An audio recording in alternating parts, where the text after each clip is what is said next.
The Georgia Guidestones are one of the most fascinating and creepy landmarks in the United States of America. What are they, what's on them, and what's their story? You have to hear this. The Georgia Guidestones are a granite monument erected in 1980 in Elbert County, Georgia. A set of 10 guidelines is inscribed on the structure in 8 modern languages, and a shorter message is inscribed at the top of the structure in 4 ancient language scripts. It's absolutely massive. And what are the 10 guidelines on this massive structure? Maintain humanity under 500 million in perpetual balance with nature. Guide reproduction wisely, improving fitness and diversity. Unite humanity with a living new language. Rule passion, faith, tradition, and all things with tempered reason. Protect people and nations with fair laws and just courts. Let all nations rule internally, resolving external disputes in a world court. Avoid petty laws and useless officials. Balance personal rights with social duties. Prize truth, beauty, love, seeking harmony with the infinite. Be not a cancer on the earth. Leave room for nature. Leave room for nature. If you notice by the first 2 guidelines, they're promoting population reduction and eugenics. By maintaining humanity under 500 million, that would mean the killing or death of over 7 billion people, considering there's about 7.8 to over 8 billion inhabitants on planet Earth. That's quite the population reduction. And guide reproduction wisely, improving fitness and diversity, is eugenics. So who is this mysterious person who erected the Georgia Guidestones? Well, they left a pseudonym R.C. Christian, who nobody knows who it is. And they also left this area that says there's a dateless time capsule somewhere. Guys, check this out. There's a time capsule that's built 6 feet below this spot right here. And it doesn't tell you when it's supposed to be opened or anything right here. Once again, who is R.C. Christian? Everybody wants to know. No one knows for sure, but the most popular answer that I got when I was searching for guesses was Ted Turner. This is from 365 Atlanta Traveler. Many locals around the stones believe Ted Turner built the structure. The rumor here is that Ted Turner built them, jives with a lot of his beliefs, his big money, and his absolutely zany personality, said one man who preferred to remain anonymous. This theory doesn't add up with the one guy who says he knows who R.C. Christian is, saying he was about 70 at the time, so he would probably be dead now. Hudson is one of the only people to meet the man who knows the true meaning. His name is R.C. Christian, and he paid for this all to be built. And wouldn't you know it, R.C. Christian is a fake name. And he was very concerned about the environment. Do you think he could still be alive? Probably not. I'd say early to mid-70s then. But what could lead so many people to believing that it was Ted Turner? It's the fact that he openly calls for population reduction. That's what he believes in. And then after that, we've got to stabilize the population. When I was born, there were so what's wrong with the population? I mean, with too many people.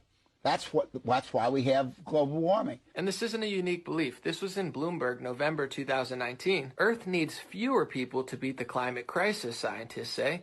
More than 11,000 experts signed an emergency declaration warning that energy, food, and reproduction must change immediately. Ted Turner and these scientists aren't the only ones concerned with population reduction. Curbing population is a big belief of Bill Gates as well. That's why one of the main things he does with the Bill and Melinda Gates Foundation is reproductive rights. Reproductive health is a nice name for abortions, birth control, and other stuff like that. Gates Foundation commits $40 million to improve reproductive health in the developing world. So interestingly enough, Bill Gates and Ted Turner work together, in one case donating $78 million to accelerate the campaign to eradicate polio. So they're both interested in vaccines as well. Let's move on. Ted Turner's United Nations Foundation delivers $1 billion to UN causes. If you haven't noticed yet, the World Health Organization is central and a main component of this entire coronavirus pandemic. And if you've noticed by their symbol, the World Health Organization is a specialized agency of the United Nations, responsible for international public health. So I just find it shockingly interesting that the same people who want population control,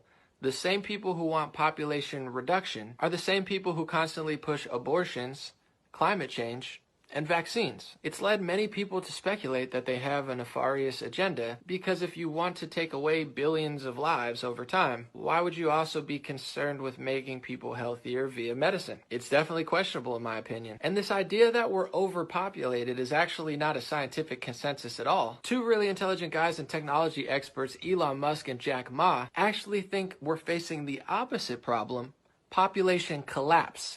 Assuming that AI is fine, assuming that there's a benevolent future with AI, I think that the biggest problem the world will face in 20 years is population collapse. Collapse. I agree. I want to emphasize this. The biggest issue in 20 years will be population collapse. Not explosion, collapse.